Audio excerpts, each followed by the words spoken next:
하나님 아버지, 오늘 이 말씀을 통해서 우리가 우리 주 예수 그리스도 그분의 모습, 또 우리의 모습이 우리 주 예수 그리스도를 닮아가는 그런 삶을 우리 모두 살 수 있도록 인도하여 주옵소서. 예수님의 이름으로 기도합니다. 오늘 이 본문의 말씀은 예수님이 십자가 지시기 5째 날 전일 5일 전, 소위 종료주일 있었던 사건의 두 번째 상황, 첫 번째 상황은 예루살렘에 나귀 새끼를 타고 입성하시는 예수님을 수많은 유대인들이 거리로 나와 종려나무 가지를 들고 흔들며 찬송을 외치며 호산나 찬송하리로다 주의 이름으로 오시는 이여, 이렇게 환영할 때 본인들이 그렇게 함성을 외치며 예수님을 환영하지만 그들이 외치는 환영의 함성은 그들이 오해하고 있었다는,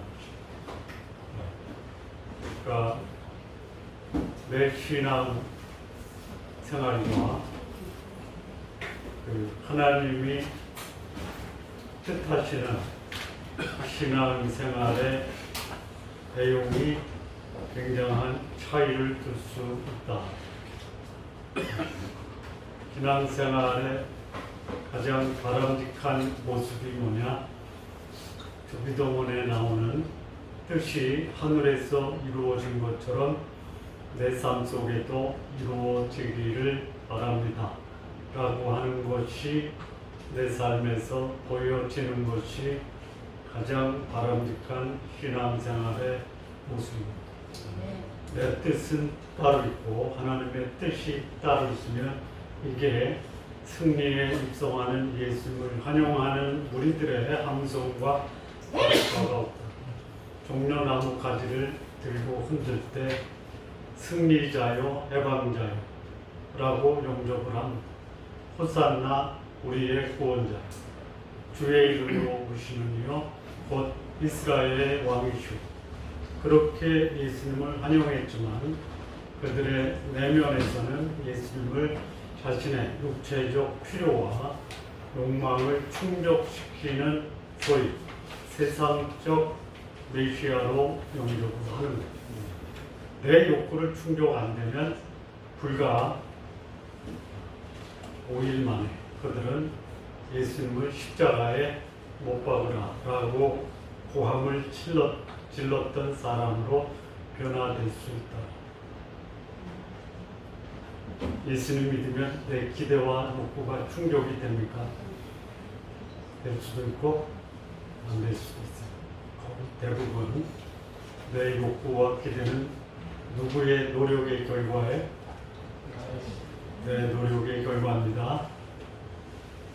이런 소리 하는 게 참 겸손할 수 있어요. 어쩌다 저 사람은 회사의 사장이 됐지, 그러면 뭐라고 하냐, 다 하나님의 은혜죠.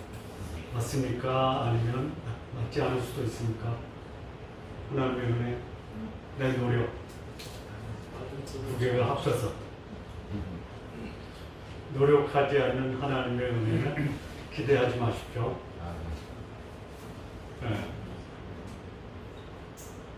그런데 우리가 예수님을 기대할 때 내 노력으로 해야 될 것을 예수님께 기대하는 것. 네. 그러면 예수님의 기대와 내 기대가 좁혀져 가는 게 뭐예요? 바람직한 신앙생활. 그때 예수님이 뭐라고 그래요? 네? 내가 온 것은 그야말로 나귀 새끼를 탄 가장 낮은 모습이 내가 이 땅에 와서 그들을 위해서 마음의 평안, 삶과 죽음의 문제 해결, 이것을 위해 왔다. 여러분이 기대하는 기대 중에 가장 큰 기대가 있고 여러분이 두려워하는 두려움의 가장 큰 두려움이 있죠. 뭐에? 죄와 사망. 여러분 가족 중에 누군가가 아주 작은 병에 걸렸어요. 기분이 어떠세요? 그것도 내가 아프면 그냥 그러느냐 하고 가죠. 근데 내 자식이 아프단 말이에요. 기분이 어때요? 네? 무너지죠? 괴롭죠? 흔들리죠? 네. 그런 거는 흔들리는데 내가 죄와 사망으로 영원한 흉벌 속에 빠진다라는 것에 대해서는 아무런 그 동요나 움직임이 별로 없죠. 있어요? 없어요? 잘 몰라요? 가장 큰 문제가 해결돼야 되는 것에 대해서는 관심이 없고요. 지극히 작은 문제만 해결해달라. 여기에 관심을 갖고 하나님을 믿고 신앙생활 한다라고 하고 그 작은 필요가 채워주면 하나님의 크신 은혜를 받았다라고 얘기하는 분들이 없지 않아 있다. 그게 뭐 어제 오늘의 일이 아니고 아담 때부터 지금까지. 여러분 천국 가면 우리가 걱정할 게 있어요 없어요? 천국 가면 걱정할 거 있어요 없어요? 없어요? 없죠. 무슨 문제가 없냐면요. 무엇을 먹을까, 무엇을 입을까 걱정하십니까? 천국 가서? 안 하죠. 그 문제만 걱정 안 해도 잘 만나죠. 거기 병이 있어요? 없죠. 거기 나를 괴롭히는 사람이 있어요? 없어요. 나를 괴롭히는 것 중에 가장 큰 괴롭힘이 뭐냐? 육체적으로 압박을 가하는 거다. 마음에 도저히 믿을 수 없는 거짓말을 일상으로 살아가는 사람들, 그 사람하고 같이 있으면 인생이 어때요? 죽을 맛이죠. 천국에는 그런 사람도 없어요. 여기서 영원히 사실래요? 거기 빨리 가실래요?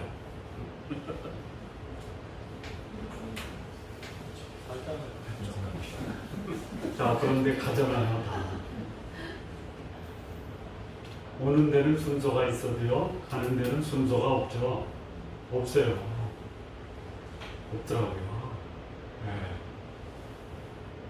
제 직계 아버지, 어머니, 형제들 중에 저 혼자 남았거든요. 어떤 가족은 20살에 가고, 어떤 가족은 40대 초반에 가고, 어떤 분은 50대 초반에 가시고, 어떤 분은 90대에 가세요. 순서가 없어요. 그러면 그런 분들이 참 안타깝고 괴롭고 아쉬워요? 아니면 그분들이 부러워요? 이런 세상에서 오래 산다. 근데 제가 이렇게 얘기해도 저에게도 아주 그야말로 치명적인 약점이 있어요. 지난주에 병원에 갔는데 의사가 주사 맞으셔야 되겠습니다. 그러더라고요. 무슨 주사냐면 인슐린 주사를 맞아야 될 것 같습니다요. 아직 확정은 안 됐어요. 오그랬더니 가슴이 철렁하는 거예요.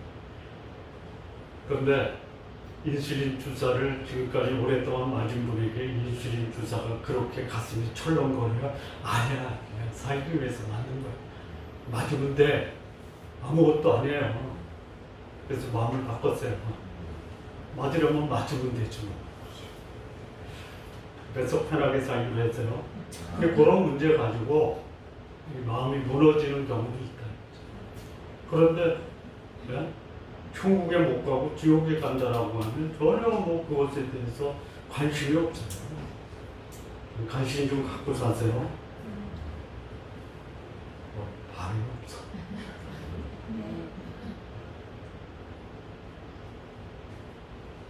근데 그 명절에 예루살렘에 모인 그 수많은 무리들의 군중수가 몇백만이었어요.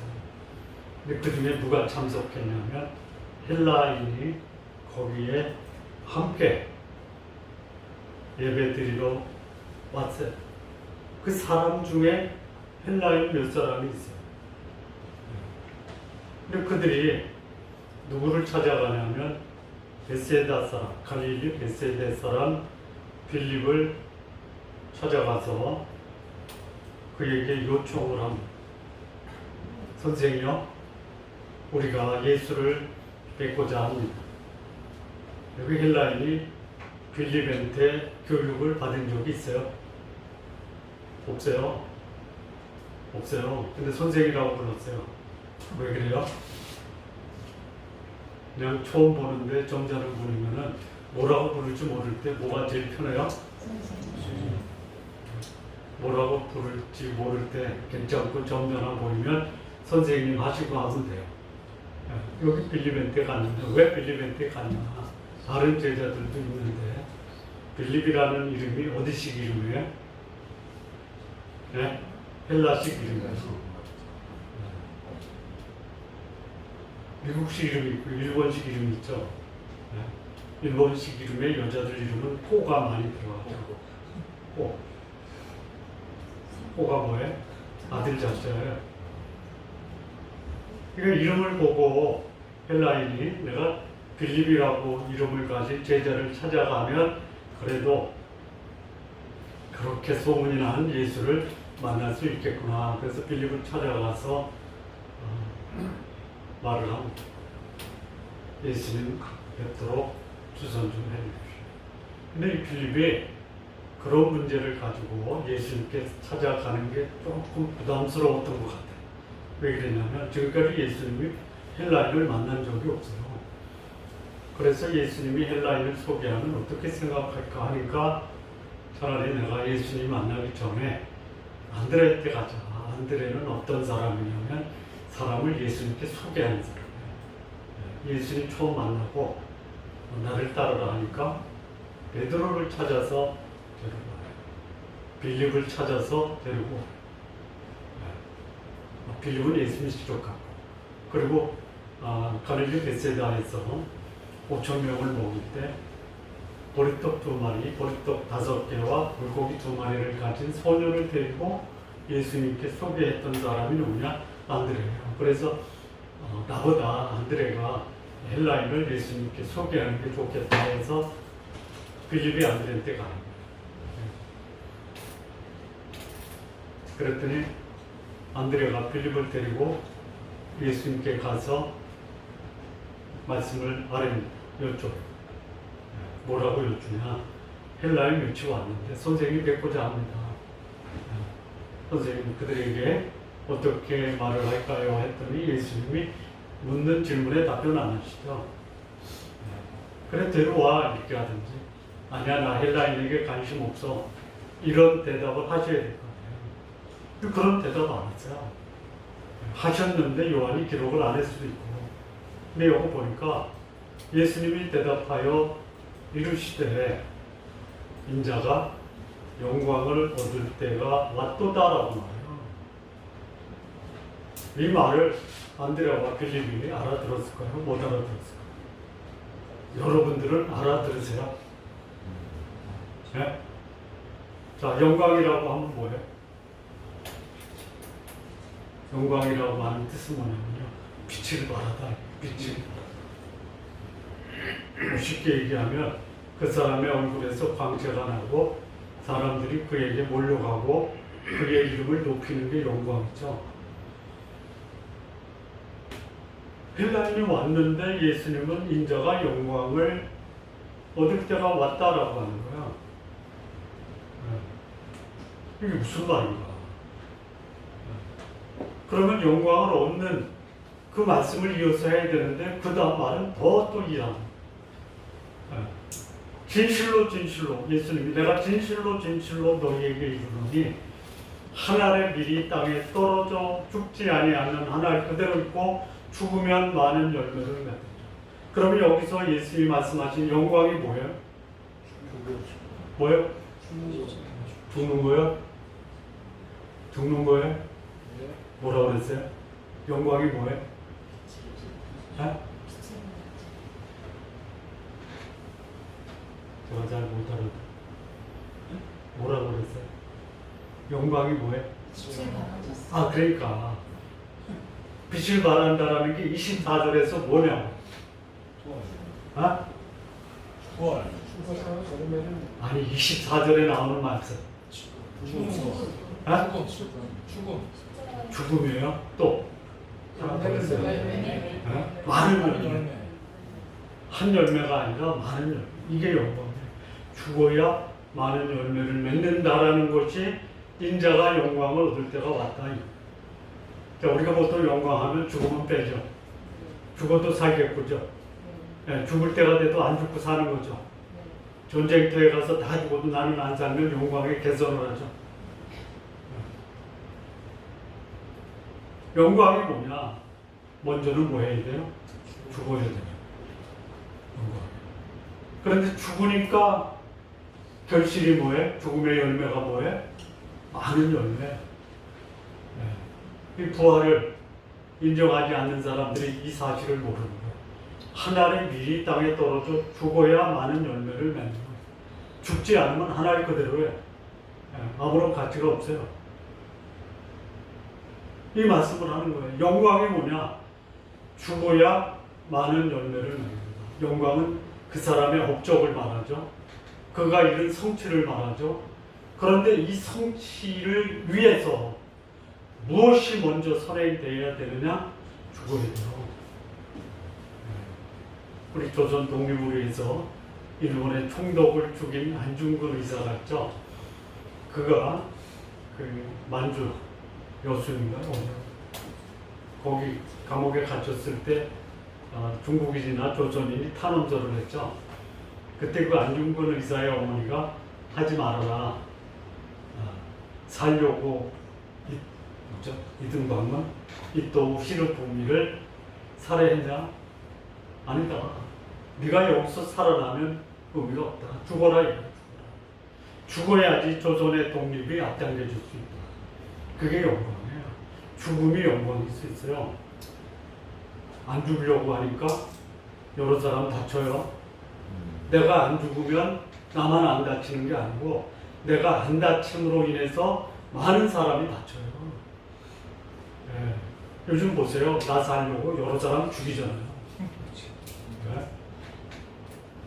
그러면서 여기서 이 하나의 미랄에 대한 교훈을 말씀하시고 그 다음에 진짜 나를 따른다면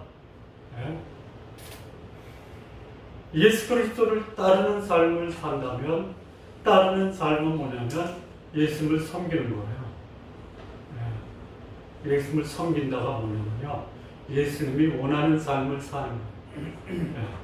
누군가가 나를 섬겨준다고 하는 거에 내 필요를 채우는 거죠. 그러니까 내가 예수님을 섬긴다.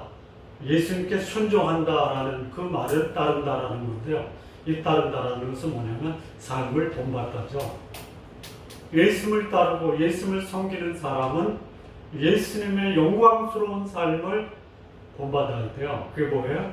죽어서 많은 열매를 맺는 거예요.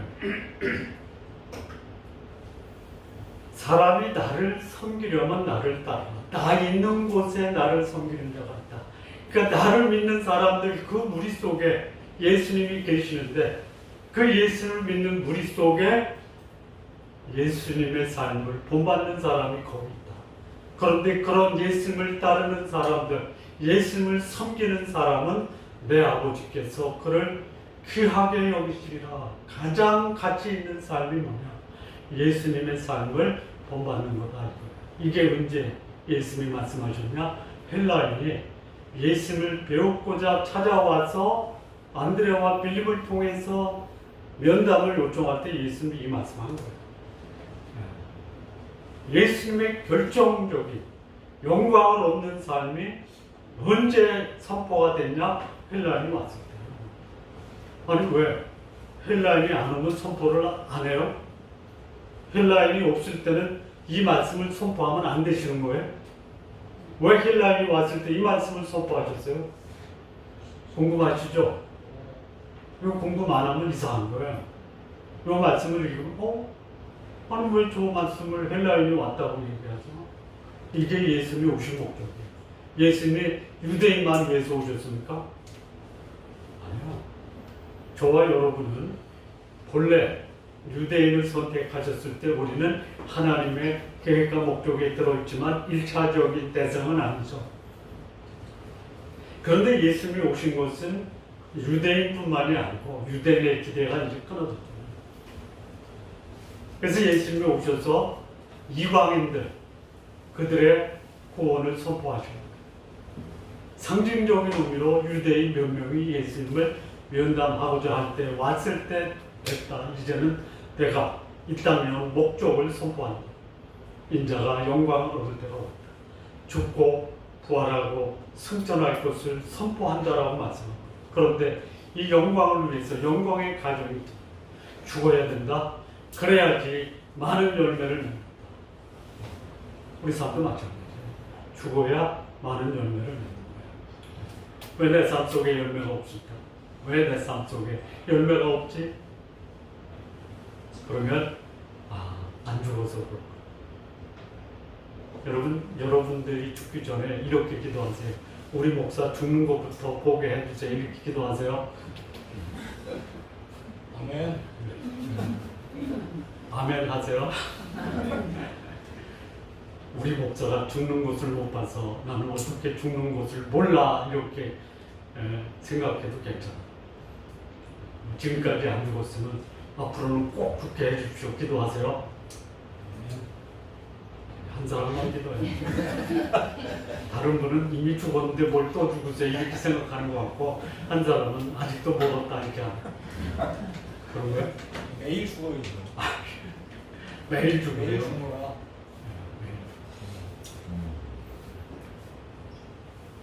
근데 이런 예수님을 따르는 자는 어떻게 해요? 내 아버지께서 기도하시오. 그런데 그 다음 구절이 아주 이상해요. 27절. 영광을 얻으리라 이렇게 말씀하셨는데요. 영광을 얻을 때가 됐다라고 말씀하시고. 근데 내 마음이 어때요? 어때요? 괴로워. 이 괴롭다라는 것이 여러분의 마음이 너무 흔들려, 요동치는 거예요. 또 조금 심하게 얘기하면 마음이 찢어지는 거예요. 고통스러운 거예요. 민망한 거예요. 이거 마음에 간직하기가 너무 싫은 거예요.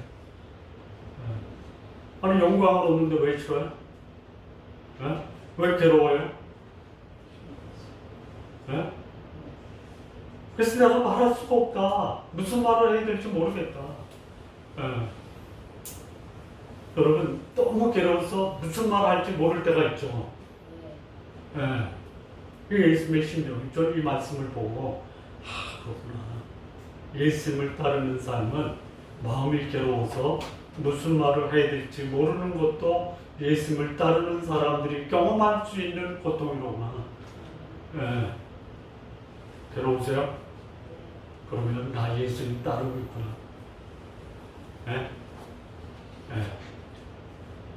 내 잘못이 아니에요. 내 잘못으로 벌 받는 거는 당연한 거예요. 근데 내가 왜 이런 고통을 당해야 되지? 왜 다른 사람 때문에 내가 왜 이런 괴로움을 당해야 되지? 그러면 내가 예수님을 따른다라고 고백했더니 하나님이 나에게 예수님을 본받도록 마음의 괴로움을 허락하셨구나 라고 생각하세요. 그리고 기도하세요. 아버지가 제가 나를 구원하여 주옵소서. 이때를 면하게 해주십시오. 이때가 뭐야? 죽는 거야. 구원하여 주십시오. 자, 여기 괴로움 세 가지예요. 몸도 괴로워요.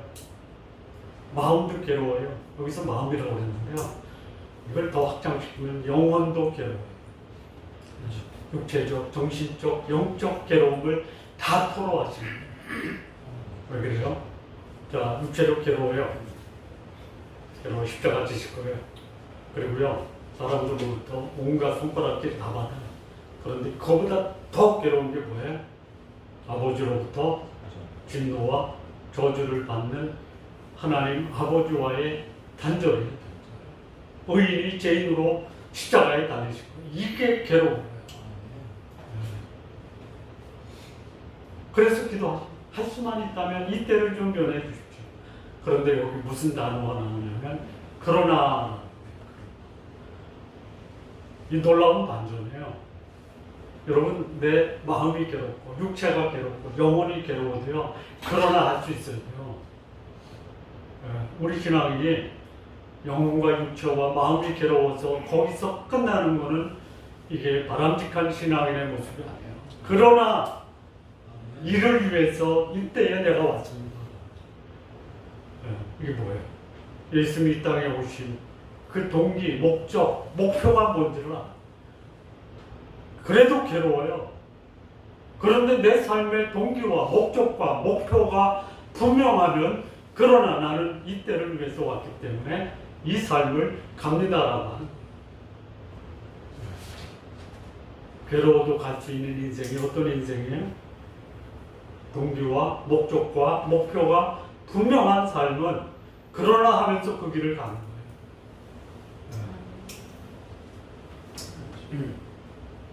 그냥 바람처럼 왔다가 바람처럼 갑니다, 이런 고백할 필요도 없고요, 할 수도 없어요.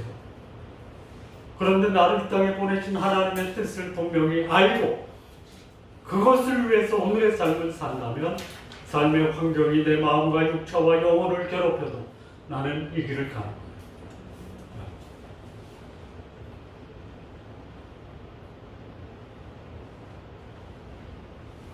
시인 중에 윤동주라는 시인 아세요? 하늘을 우러러 한점 구렁 입새 이는 바람에도 나를 괴로워. 그 다음에 나오는 게 있죠. 모든 죽어가는 것들을 사랑했죠.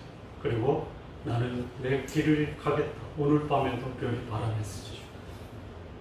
아마 이 윤동주 시인이 예수님의 삶을 본받고 따르겠다라고 헌신했던 아주 성숙한 신앙인이 아니고, 그가 21살에 헛곡과 감옥에서 세상을 떠나요. 근데 21살 때도 가능한 거예요. 이 예수님이 괴로운 거예요. 그러면서 뭐라 그래요? 그 다음에 내가 죽는 게 아버지요, 아버지의 이름을 영광스럽게 하옵소서. 예수님의 죽음이 누구를 영광스럽게 하냐면 아버지를 빛내는 거예요. 여러분, 예수님의 영광은 곧바로 하나님 아버지의 영광과 일치합니다. 여러분, 여러분이 예수님을 믿고 받을 수 있는 영광, 고난의 결실이 결국 누구에게 영광을 돌려야 되느냐? 하나님 아버지께 영광을 돌려요. 내가 고생해서 얻은 영광, 나 혼자 내 것으로 그거를 탈취하지 마십시오. 하나님께 돌려야 돼요. 그랬더니 하늘에서 소리가 나요. 하늘에서. 하나님 아버지가 말씀한 거예요. 뭐라 그래요? 내가 이미 영광스럽게 하여 또다시 영광스럽게 하려. 하나님도 영광을 얻으시고요, 그 예수님으로 인해서 영광을 받으신 아버지 하나님이 예수님을 영광스럽게 하는 거예요. 빌립보서 2장 3절 이해하는가요? 그런 근본 하나님의 본체시나 하나님과 동등될 것으로 여기지 아니하시고 오히려 자기를 비워 종의 형체를 가져 사람같이 되었고 죽기까지 순종하셨으니 곧 십자가에 죽으시고, 그랬더니요, 하나님이 그를 지극히 높여 모든 이름 위에 뛰어나게 하시고 모든 입으로 예수 그리스도를 주라 시인하게 하시고 모든 무릎을 그 발 아래 꿇게 하셔서 궁극적으로 하늘에 계신 하나님 아버지를 영광스럽게 합니다. 이 영광의 법칙은 역사를 통해서 하나님의 원칙에 한 번도 변함이 없어요. 죽어야 사는 거예요. 죽음으로 부활에 이뤄서 하나님의 살아계심과 영광을 드러내는 거예요. 우리도 마찬가지예요. 예수를 믿는데 영광은 원하지만 고난과 죽음은 좀 면제해 주십시오. 없어요. 그런 거 없어요. 그러면 지금 사는 게 고달프면 이게 육체적 고통인가? 아니면 마음의 고통인가? 아니면 영혼의 고통인가? 영혼까지 고통스러우며 이거 하나님의 영광을 위한 고통이라고 생각하시기 바랍니다. 그 다음 구절 볼까요? 그러니까 이제 하늘에서 소리가 나잖아요. 영광스럽게 할 것이고 영광스럽게 할 것이다라는 그 하늘에서 소리가 들려요. 여러분 하늘에서 외쳐지는 소리 들으셨어요? 못 들으셨어요? 예? 그 내용이 여러분 하나님이 매일같이 여러분에게 하늘에서 소리 안 외치세요? 예? 그러면요 주변에 있는 사람들이 봐요. 뭘 봐요? 소리가 들렸다. 그 소리가 외쳐졌다라는 것을 어떻게 하냐면요. 그 소리 들은 사람의 삶이 바뀌는 거예요. 하늘에서 소리가 들렸는데 아무런 변화가 없다. 안 들은 거예요. 그 내 삶을 보고 사람들이 하늘에서 소리가 났으니 저 사람 삶이 변화가 된 것이지. 그랬더니 그거를 깨닫지 못해요. 천둥이 울렸네. 아니면 천사가 저 사람에게 말했네. 이렇게 오해하는. 그랬더니 예수님이 뭐라고 그래? 이 소리가 난 것이 나를 위한 것이 아니다. 너희를 위한 것이다. 예수님의 영광을 얻을 것이고 예수님을 영광스럽게 하실 것이다라는 말이 그 말을 들은 유대인들 제자들을 위한 말. 뭐예요? 그들로 영생을 얻고 하나님의 자녀가 되고 또 그들도 영광스럽게 하늘로 올릴 거예요. 이 말을 못 알아들어요. 그 다음 볼까요? 이 말씀을 하시고 또 못 알아듣는 말씀하세요. 이 세상의 심판이 이르러 이 세상 임금이 쫓겨날 것이다. 자, 이 세상이 어떤 세상이에요? 이 세상, 예수님이 헬라인이 와서 말씀하신 영광을 얻을 것이고 하나님의 밀이 될 것이고 또 나를 따르는 자는 아버지께서 귀히 여기는데 그것이 뭐냐? 내 마음이 괴롭고 이 때를 면하고 싶지만 그러나 내가 이것을 위해서 왔다. 아버지를 영광스럽게 하옵소서 했더니 하나님이 나도 너를 영광스럽게 하라. 하늘에서 천둥이 울렸다 천사가 말았다 했는데 이게 뭐냐? 이 말은 너희를 위한 말이다. 그리고 이 세상 임금이 쫓겨날 것이다. 이 세상의 심판이 이루어졌다. 이 세상이 어떤 세상? 이 세상이 어떤 세상이냐면 죄로 멸망당할 세상. 이게 세상. 여러분 이 세상 누가 주관하고 있어요? 어둠의 주관자예요. 본질상 진노의 자녀인 사단이 이 세상을 통치하고 있어요 지금. 그래서 이 세상이 그렇게 시끄럽고 괴롭고 고통스러워. 그래도 사단 쫓아가죠. 어둠의 영의 유혹을 받아서. 여러분 어두운 영이 여러분을 유혹할 때 여러분이 무엇을 가지고 유혹을 해요? 안 겪어봐서 몰라요? 욕망. 이거 가지고 괴롭히는 거예요. 내 욕망이 충족되면 즐겁고 가죠. 있어요. 조금 있어요. 잠시 쾌락의 낙이 있어요. 잠시예요.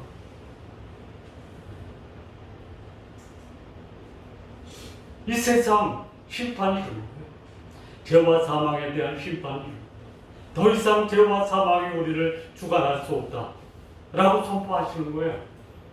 이 땅에 사는 동안은 피할 수 없지만 우리의 삶이 여기서 사는 것이 전부가 아니라 우리는 영원한 세상이 준비되어 있고 우리는 거기 갈 것이다.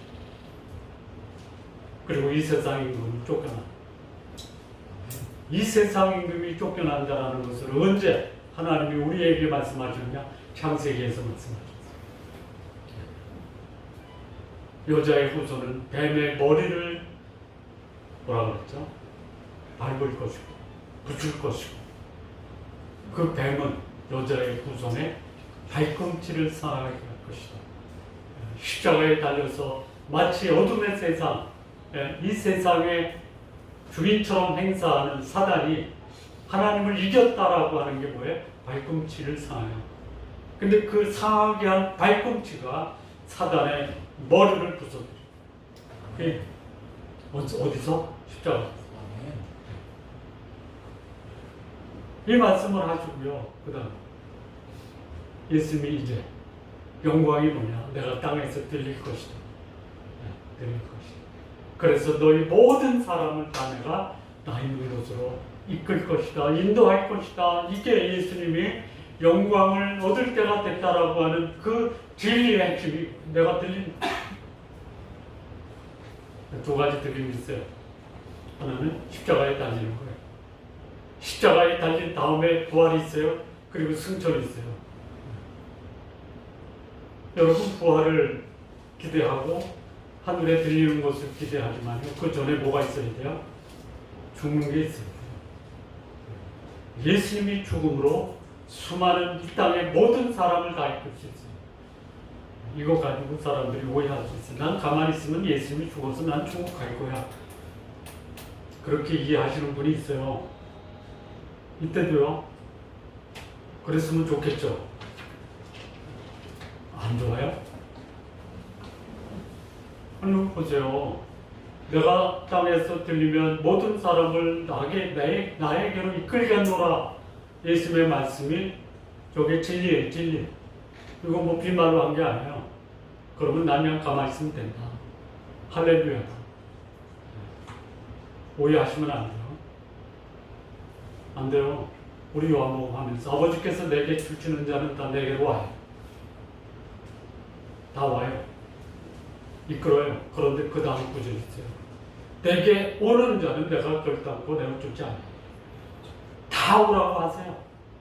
자, 이거에 대해서 아주 쉬운 예를 하나 드리겠습니다. 해외여행 갈 때 비행기 타거나 배 타고 가죠.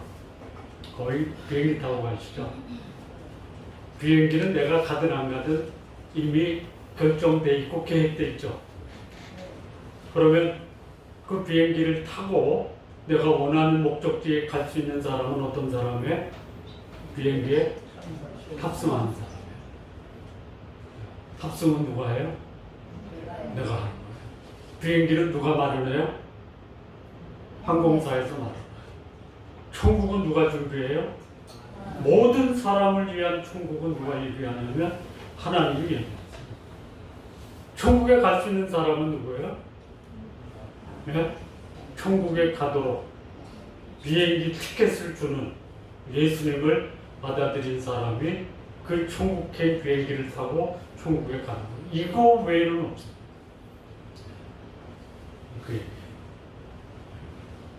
그랬더니 여기서 33절 예수님이 들린다라는 것이 죽음을 말씀하는 거예요. 그랬더니 유대인들 무리들이 엉뚱한 얘기를 해요. 이제 무리들이 대답해요. 봤다 이게 우리가 율법에서 구약에서 봤다 이거예요. 뭘 봐요? 메시아가 영원히 계신다라는 것을 우리가 들었다. 예? 우리가 율법에서 그리스도는 영원히 계시다라는 것을 들었는데, 예? 너는 반말이에요. 예?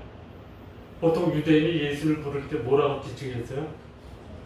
예? 뭐 라비오, 선생님이요. 또 당신은. 예. 근데 여기서 뭐라고 그래요? 이제 완전히 이제 무시하는 거예요. 예수를 무시하는 사람들은 이런. 아니 성경에 기록되어 있는 거 못 봤어? 우린 들었는데, 에? 아니 너는 네가 뭐라고 어찌해서 여기 인자가 되죠? 인자라는 것은 그리스도 메시아 그거를 지칭하는 어떻게 들려야 한다라고 하느냐? 그런 메시아가 아니지 영원히 안 계시고 그러면 당신은 너는 인자가 아닌 거 아니야? 그 얘기예요. 그럼 그 인자가 누구냐 이거죠. 지금까지 네가 인자라고 얘기하면서 십자가에 달린다라고 계속 얘기했는데 우리가 알고 있는 율법은 그리스도는 영원히 계시는 분이야. 우리가 그거 읽었거든. 들었거든. 그런데 인자가 들려야 한다니 그 인자는 너하고 다른 인자야. 예수님이 이제 결론적인 얘기를 하십니다. 35절. 빛이 아주 잠시 동안 있다. 빛이 있을 동안에 빛 가운데 다녀라. 그래야지 어둠에 붙잡히지 않고, 어둠에 다니는 자는 어디로 가는지, 어느 곳에 있는지 알지 못한다. 그래서 빛이 있을 동안에 36절. 빛을 믿으라. 그리하면 빛의 아들들이 되리라 라고 말씀하고 끝내고 다시 돌아갔어요. 이게 소위 종려주의 첫째 날, 예루살렘에서 환영의 무리들의 오해된 함성과 헬라인의 방문을 통해서 말씀하시고 다시 어디로 가냐면 베다니로 가십니다. 자, 정리할게요.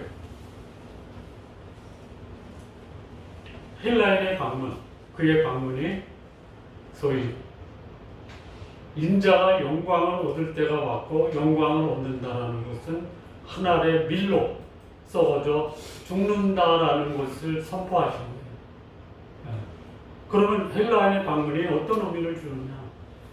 인자가 영광을 받아 하늘의 밀로 떨어져 죽고 열매를 맺는다. 그때가 왔다라는 것을 아니. 그때가 뭐냐? 예수님이 이제 십자가에 죽을 때가 되었다라는 것을 아니. 그리고 예수님을 따르는 자들이 어떤 보상을 받을 것이냐? 아버지께서 귀하게 여기실 것이다. 그것을 알리게 된 계기가 뭐냐? 헬라인이 6월절 명절 축제를 맞이해서 예루살렘에 와서 예수님을 뵙고자 한다고 찾아왔을 때 하신 겁니다. 이제는 예수님은 유대인뿐만 아니라 헬라인, 이방인, 소위 온 인류를 위한 구원자로 오셨다라는 것을 공개적으로 선포한 것이 헬라인이 예수님을 찾아왔을 때 선포합니다. 그러면 예수님이 십자가에 들리셔서 모든 사람을 아버지께로 이끄는 이 사건이 뭐냐? 예수님이 십자가에 달리시는 사건은 괴로운 사건. 마음도 괴로워요. 몸도 괴로워요. 영혼도 괴로워요.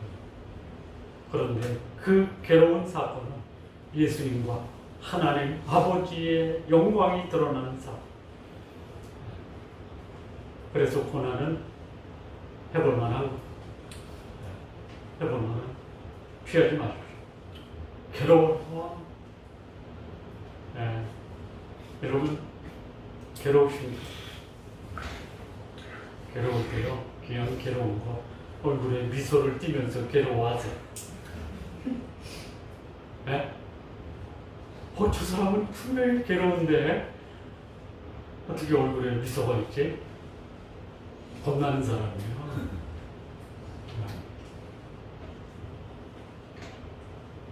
예수님의 죽음의 의미는 그야말로 괴로운 죽음이고 영광스러운 죽음이에요.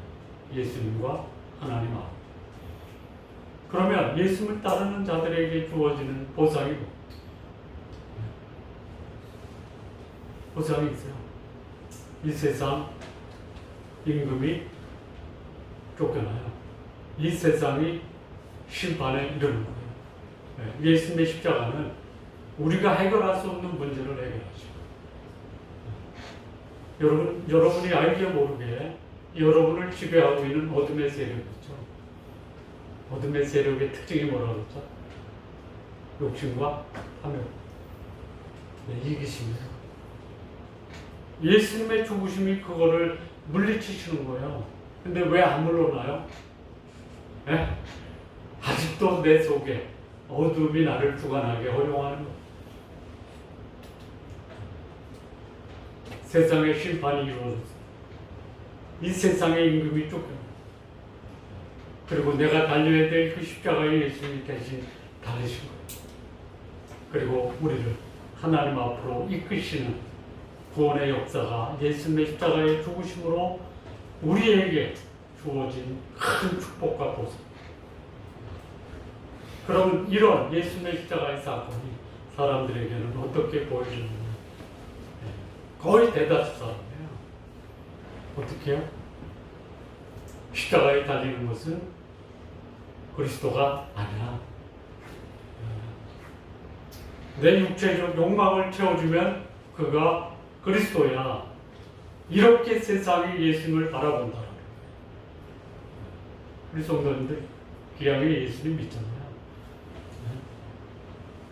하나님의 뜻과 내 뜻이 계속 이 간격을 좁혀가는 신앙생활 하시기 바랍니다. 고통스러워서 예수님부터 멀어지는 것이 아니라 고통을 하나님의 간격으로 보면서 예수 그리스도와 연대화되는 가까워지는 그런 신앙생활 하시기 바랍니다.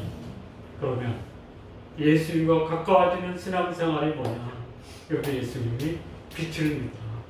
빛이 있을 동안에 빛을 믿으라.